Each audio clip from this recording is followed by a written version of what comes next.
näytän miten tämmönen pystypilkki toimii tavallaan korvikkeena tällaiselle tavalliselle kumijigille, eli käytän tätä pystypilkkiä niin kuin jigaustekniikkana. Eli mulla on tällä kertaa tämmönen Nilsmasterin kenopilkki, 17 grammanen, mikä on laitettu perään värikoukku.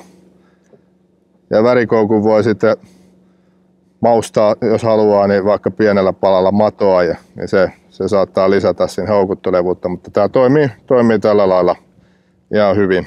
Ja usein pystypilkki tällä tavalla tai tällä kalastustavalla käytettynä niin on tehokas silloin jos ahven on heikolla otilla, että se tahtoo vaan näpistellä sitä kumijikin pyrstöä, niin täällä perässä olevaan tämmöiseen pieneen värikoukkuun se sitten saa helposti jäämään kiinni. Mutta näytän nyt, että minkälainen tekniikka tälle pilkille toimii parhaiten. Heitetään oletettua kalapaikkaa. Me ollaan aikaisemmin ajettu tämän kaikuluotaan, meillä on luodattu tuommoinen matalikko ja löydetty sen matalin kohta, missä on noin 6 metriä ja ollaan parkkeerattu vene sen matalikon reunalle, missä on noin 9 metriä vettä. Ja tämä pilkki heitetään sinne matalikon päälle, missä me nähtiin ne kalat, ja annetaan sen vajota pohjaan. Ja tässä on yksi hyvä tämmöinen tekniikka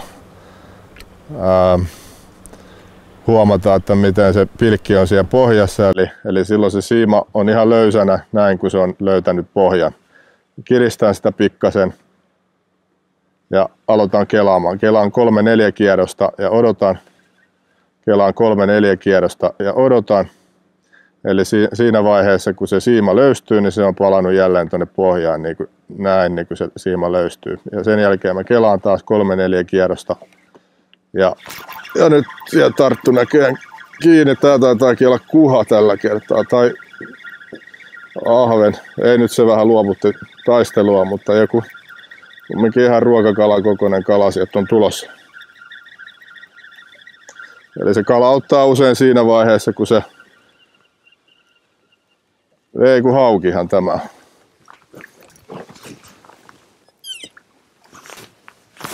Näin.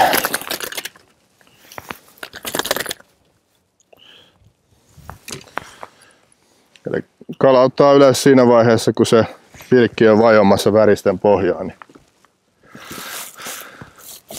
pihdit tuolta. Tuolla.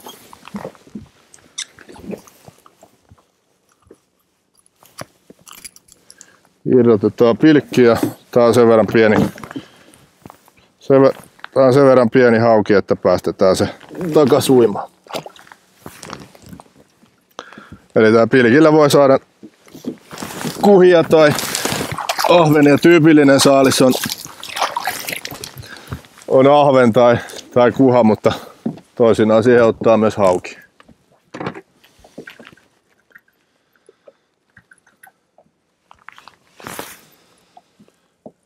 Ja jos pelkkää haukea yrittää pilkkiä, niin silloin tietysti peruke on paikallaan, mutta nyt se ei ole se meidän päätavoitekala, niin silloin pärjätään ilman perukettakin, etenkin jos sitä haukea ei nappaa. Otetaan tämä tekniikka uudestaan, eli heitetään tuohon matalikon päälle